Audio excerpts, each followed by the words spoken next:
Welcome to Cherry Hill from Home. Today we continue our Victorian Craft Series by making a toy called a thaumatrope, also known as a wonder turner.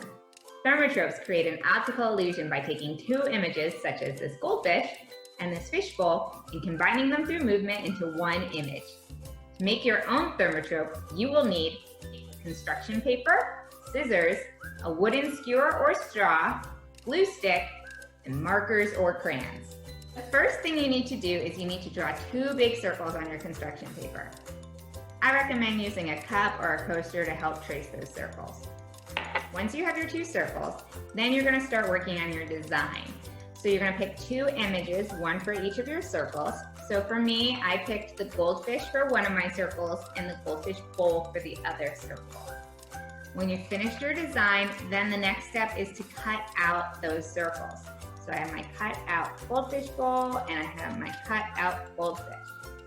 Then I'm going to lay both those circles on the table with the images face down. And on the back side of my circles, I'm going to run my glue stick and I'm going to cover both back sides with glue.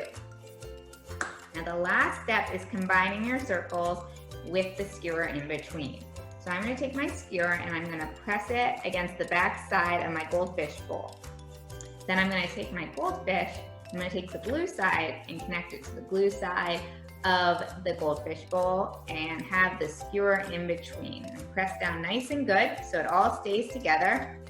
And then I have my thaumatrope.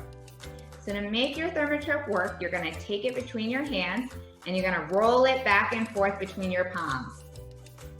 You see the image combine? I encourage you to use your imagination to come up with really creative combinations. Have fun and enjoy. Bye.